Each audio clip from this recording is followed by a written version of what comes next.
humano. Fue un viaje maravilloso por la historia de uno de los misterios más importantes de Homo sapiens demens. He de confesar que en mi trayectoria de más de 30 años como antropóloga no había explorado las cuestiones de la religión por mi acendrado ateísmo. Este congreso me invitó a estudiar y reflexionar acerca de la religión para después adentrarme en las teorías acerca del ateísmo que Occidente inauguró. Por ello, deseo doblemente agradecer la invitación de Mónica Moreno y los compañeros organizadores de este congreso para participar hoy aquí y que me permitieran tomar la palabra para blasfemar un poco. Parto de una idea que me rondó todo este tiempo. La siguiente, por favor. ¿Más? ¿Más?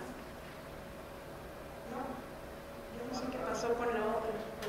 Bueno, parto de una idea importante que es la relación de un bucle tetralógico complejo entre ciencia, saber, sentir, creencia y acción. Es decir, el ateísmo está fundado entre estos diferentes pensamientos. El interés antropológico por la religión surge en el siglo XIX, siglo en el que también surgirá la antropología como disciplina académica. Para hablar de ateísmo, necesariamente hay que definir qué entendemos por religión. La antropología ha definido la religión como parte de su ser o de su esencia. Es un sistema de creencias y prácticas encontradas en muchas culturas en las que se formaliza la concepción de la relación entre el hombre y su entorno. Explica las dificultades y apela y las aparentes situaciones misteriosas. La religión representa la idea de un poder sobrenatural y de fuerzas personificadas sobrenaturales. Ceremonias y rituales y observancias son utilizadas para comunicarse con las divinidades por medio de personas que se cree tienen mayor acceso, como chamanes, sacerdotes, etc. La religión organiza a sus miembros en condición de solidaridad y amplía la base de la interacción social. También implica un sistema de autoridad. El antropólogo Clifford Geertz considera que una religión es un sistema de símbolos que obra para establecer vigorosos y penetrantes y duraderos estados anímicos y motivaciones en los hombres, formulando concepciones de un orden general de existencia y revistiendo estas concepciones con una aureola de facticidad tal que los estados anímicos y motivaciones parezcan de un realismo único. Talal Asad critica la posición universalista de Clifford Geertz porque dice que es una definición ahistórica en la que no aparecen las condiciones sociales y económicas de las prácticas discursivas particulares. Otra perspectiva es la de otro antropólogo, de Maurice Bloch, quien dice que la religión contiene tres ingredientes: especulación filosófica o intelectual, negación de la validez de la experiencia. Esto es fundamental. Las religiones niegan la validez de la experiencia y la legitimación de la autoridad, no importa cómo sea.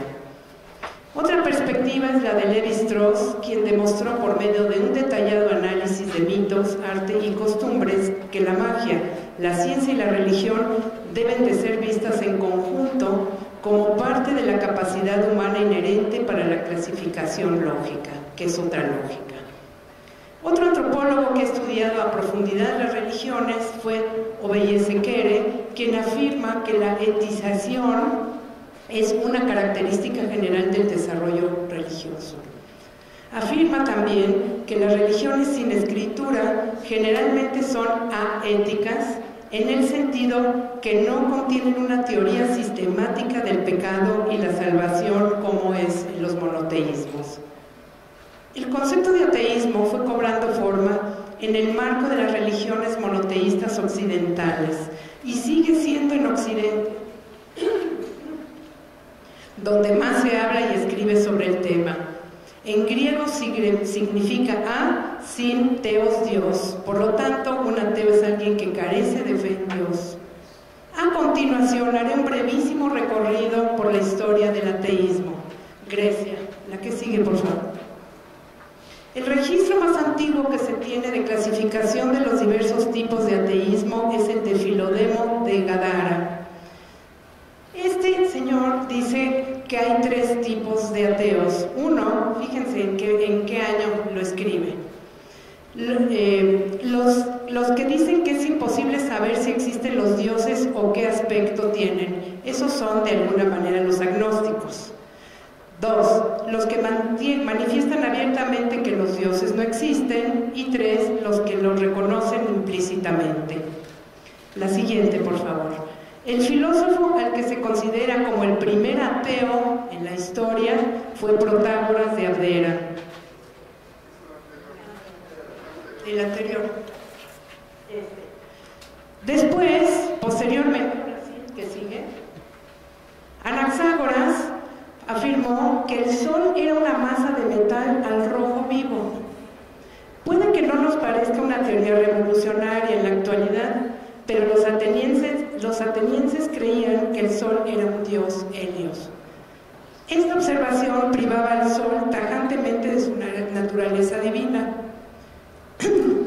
Otro pensador griego, Eurípides, por medio de su poesía se puede inferir su ateísmo. Y dice, cito, ¿acaso alguien dice que es cierto que los dioses están en los cielos? Una razón por la que yo entré a ser parte de los ateos fue cuando le pregunté a un maestro en tercero de primaria que yo no veía a Dios, y se enfureció tanto este maestro que eso me empezó a hacer dudar, me obligó a hacer dudar. Y entonces sigo. No hay dioses, no los hay siempre que los hombres renuncien a seguir como tontos razonamientos anticuados. Termina la cita. La siguiente. Diágoras, sofista y poeta, fue conocido como Diágoras el ateo. Según Sexto Empírico, comenzó a ser ateo al comprobar cómo un enemigo solía a partir de un juicio, salir de un juicio sin castigo después de haber cometido perjurio al jurar sobre los dioses su inocencia, lo que le bastó para salir sin pena. Decía, si la inmortalidad puede permanecer impune, ¿para qué creer en dioses que velan la virtud humana? La que sigue. Sócrates fue menos conocido por su ateísmo, y esto es interesantísimo. En 399 a.C., los atenienses lo acusaron en los siguientes términos. Se acusa a Sócrates de negarse a reconocer a los dioses de la ciudad y de hablar de nuevos poderes. Se le acusa a sí mismo de corromper a los jóvenes. Termina cita. La modernidad. Para Michel de Certeau, este gran filósofo, las crisis diabólicas como las de Ludlum en 1632 a 1634 dieron origen a la modernidad. Afirma también que las crisis diabólicas son un proceso que devela cómo toda una sociedad hubo de enfrentarse a la pérdida de las certidumbres y crear nuevas. En este sentido, la modernidad sería la entrada y el dominio total de la naturaleza por medios racionales y o científicos. El ateísmo fue un rasgo de la modernidad, afortunadamente, que le agradezco, porque se estaba perdiendo el teísmo. En el siglo XVI, el ateísmo implicaba tanto en Inglaterra como en Francia el considerarlo como herejía, no tanto porque los ateos lo negaban su ateísmo. Gracias. Al entrar Europa en la modernidad, un siglo después, el término ateísmo se resemantizó para significar algo parecido a la idea que hoy tenemos. En el siglo XVII, el ateísmo no solo fue objeto de múltiples tratados, sino que se llegaron a adoptar medidas políticas, se dictaron sentencias y se tomaron precauciones sociales frente a los ateos. Así, en el siglo XVIII, la que sigue, por favor, Denis Diderot fue el primer filósofo francés que confesó su ateísmo y fue el primero que abogó en favor del mismo. Pensaba que es la naturaleza creativa la que está en el origen de todo. La materia actúa sin impulso exterior y es capaz de todo designio y de todo cambio. Su ateísmo era consecuencia de su integridad intelectual y su desapasionada búsqueda por la verdad. Sería en el siglo XIX en que se comienza a asociar el ateísmo con las políticas de izquierda revolucionaria. El filósofo más destacado fue sin duda Karl Marx, quien pensó que revolución y ateísmo van de la mano. No es que el ateísmo fuera una condición para la revolución, sino por el contrario, la revolución traería el ateísmo. Marx consideraba que el cristianismo era una ideología surgida de la estructura económica de la sociedad y que por lo tanto reflejaba el capitalismo reforzándolo. El que sigue, por favor. Nietzsche, quien comprendió que serían los intelectuales formados en Francia, Alemania e Inglaterra quienes ahondarían en el tema y ejercerían su influencia sobre todos los aspectos de la vida cotidiana de los pueblos. No obstante, estas profecías tardaron unos 60 años más en cumplirse. Lo que llamamos la era del ateísmo no fue una realidad hasta los últimos 40 años del siglo XX. La modernidad redujo el nivel de compromiso con las creencias religiosas tradicionales. Sin embargo, los ateos seguimos siendo un grupo minoritario y hoy, como sabemos, se están proliferando nuevas espiritualidades. De la razón se ocupó Descartes, quien propuso un método nuevo que se basaba exclusivamente en la razón. El filósofo elaboró, sin siquiera imaginarlo, un marco ateo en el que estaban implícitos el racionalismo y la laicidad. Por la brevedad del tiempo no hablaré aquí de pensadores tan importantes como Darwin, Hume, Feuerbach, Holbach, Mesles, quienes abogaron por el método científico como forma de conocimiento del mundo real. La historia de las culturas está permeada por las distintas formas de construir sus mitos de origen. Por ejemplo, en el cristianismo se daba por sentado que el Creador hizo el universo hace unos miles de años.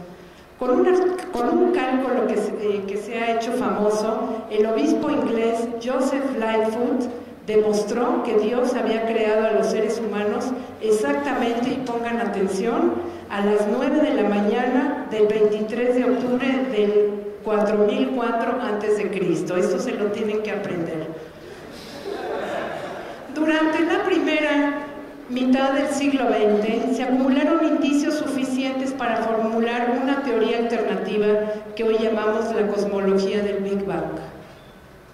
Solucionaba el problema de la entropía al sugerir que el universo no era infinitamente viejo. Resolvía la paradoja de Olbers postulando un universo que era finito en el tiempo y en el espacio, y eliminaba la paradoja de la gravedad al revelar que el universo se expandía demasiado a prisa para que la gravedad lo redujera todo a una canica. La cosmología del Big Bang describía un universo con principio e historia, y de este modo transformó la cosmología en una disciplina histórica, en un relato de cambio y evolución. Este relato, por lo menos en la forma, se parece a los mitos de creación tradicionales. En estos relatos, el universo semejante a un huevo o un embrión parte de un punto de origen quizá indefinible y va creciendo por etapas gobernado por leyes internas del desarrollo. Al principio, el universo era muy pequeño, quizás menor que un átomo. ¿Cuánto mide un átomo? El físico Richard Feynman ejemplificó el tamaño del átomo diciendo que si hincháramos una manzana hasta que tuviese el tamaño de la Tierra, cada uno de sus átomos tendría al final el mismo tamaño que la manzana del principio. La temperatura de este universo atomizado era de muchos billones de grados. Quizá, y para terminar esta idea del Big Bang, lo más probable es que este Big Bang será bautizado como otro Dios, o incluso se llamará Dios a todo el proceso evolutivo. Muchas sociedades se han explicado la vida suponiendo que hay un espíritu o un Dios creador que sin saber cómo infundió vida en la materia. La ciencia moderna piensa que esta explicación opta por el camino más fácil, porque las teorías que dependen de las divinidades pueden explicarlo prácticamente todo y no están sometidas a la comprobación, a ningún tipo de comprobación. Por el contrario, la ciencia moderna explica el origen de la vida alegando que es consecuencia de procesos y fuerzas inanimadas, lo mismo que el Sol y la Tierra. En los siglos XVII y XVIII hubo científicos europeos que pusieron en duda el mito creacionista de la Biblia judeocristiana. La Biblia parecía decir que las especies fueron creadas por Dios hace unos 6.000 años, se equivocó el otro predicador, y que esencialmente se habían mantenido como Dios las había creado. Esta idea fue defendida incluso por Linneo, el botánico sueco del siglo XVIII que fundó el sistema moderno de la taxonomía o clasificación biológica. Sin embargo, esta versión de las cosas tropezaba con dificultades incluso en aquellos tiempos. Por ejemplo, había muchos fósiles que sugerían que habían existido criaturas extrañas no mencionadas en la Biblia. ¡Qué barbaridad!, ¿no? Michel Onfray nos dice que los hombres fantasean para no enfrentarse con lo real. La creación de mundos subyacentes no sería tan grave si no se pagara un precio tan alto, el olvido de lo real, y por lo tanto la negligencia dolosa del único mundo que existe. El mismo autor propone una nueva disciplina, como bien dijo ya la compañera Fernanda, que se llama la teología, que tendría que tener esta teología, ver desde varias aristas. Uno que sería la psicología y el psicoanálisis, otro la arqueología, la paleografía, la historia, las epistemes, el comparatismo, la mitología, la hermenéutica y la lingüística, lenguas y la estética. En nuestra sociedad, el ateo es percibido como infiel, agnóstico, descreído, irreligioso, incrédulo, arreligioso, impío. La palabra ateo adquiere el valor de insulto. El ateo es el personaje inmoral, amoral e inmundo, culpable de querer saber más o de estudiar los libros prohibidos. Enseñar el ateísmo supondría la arqueología del sentimiento religioso, que es el miedo, el temor, la incapacidad de enfrentar la muerte, la imposible conciencia de la incompletud y de la finitud del hombre, el papel principal y motor de la angustia existencial. Es muy necesario que se disocie el mal del planeta con el ateísmo. La existencia de Dios, como bien muestra la historia, ha generado en su nombre muchas batallas, masacres, conflictos y guerras en la historia que paz, serenidad y amor prójimo. Las religiones... No puede ser esto. Bueno, las religiones de los tres grandes monoteísmos tienen mucho en común, porque, por ejemplo, detestan a las mujeres, solo aman a las madres y a las esposas. El judeocristianismo sostiene la idea de que Eva fue creada en segundo lugar como un accesorio de la costilla de Adán, un despojo retirado del cuerpo principal. Después, de esta misma manera, las leyes monoteístas condenan a muerte a los homosexuales. ¿Por qué? Porque su sexualidad impide las funciones de padre, madre, esposo y esposa, y afirma que a las claras la primacía del valor absoluto del individuo libre. El soltero, dice el Talmud, es un hombre a medias, a lo que el Corán responde en los mismos términos, mientras que Pablo de Tarso ve en el solitario el peligro de la concupiscencia, el adulterio y la sexualidad libre. ¡Qué barbaridad! Asimismo, las tres religiones censuran también el aborto. La familia funciona como límite insuperable, como célula básica de la comunidad. En todo caso, son trabas a la demografía metafísica que desatan con sus torturas y hogueras añadidas y las creencias sobre los vampiros. Me voy directo a las conclusiones, lo siento mucho, pero también les puedo mandar mi... Concuerdo con Onfray quien propone una razón atea que debería ser una razón materialista. Con esta podríamos decir cómo lo real obedece a un cierto número de leyes científicas verificables y verificadas. El geocentrismo es una verdad, el geocentrismo es un error. La solución final es una verdad, el negacionismo un error. ¿Verdad? ¿Verdad el darwinismo? Error el creacionismo. ¿Verdad la astronomía? Error la astrología. Ni la Biblia ni el Corán, entre los rabinos, sacerdotes, imanes, ayatolas y otros mulas, insisto en anteponer al animal pensante. Entre todas estas teologías abracadabrescas, prefiero descubrir a los pensamientos alternativos como las personas con buen humor, los materialistas, los radicales, los cínicos, los hedonistas, los sensualistas, los voluptuosos, etc. Pues ellos saben que solo existe un mundo y que toda promoción de los mundos subyacentes lleva a la pérdida del uso y beneficio único que hay. La afirmación de la existencia de Dios y de la inmortalidad del alma, en términos de verdad o certeza, es el mismo estatuto de la afirmación de la existencia de los vampiros, en el sentido literal. Finalmente, quiero terminar con una cita de un gran antropólogo llamado Pascal Boyer, que relata una anécdota que para mí me pareció muy reveladora. Y dice así, cito: los fans de Guinea Ecuatorial, Gabón y Camerún dicen que los brujos tienen un órgano interno adicional con forma de animal que sale volando de noche para destruir las cosechas de la gente o envenenarle la sangre. Dicen también que estos brujos a veces organizan grandes banquetes en los que devoran a sus víctimas y planean nuevos ataques. Muchos fans cuentan que un amigo de un amigo sí ha visto a los brujos volar sobre la aldea, de noche sentados en hojas de plátano, lanzando maleficios contra sus víctimas.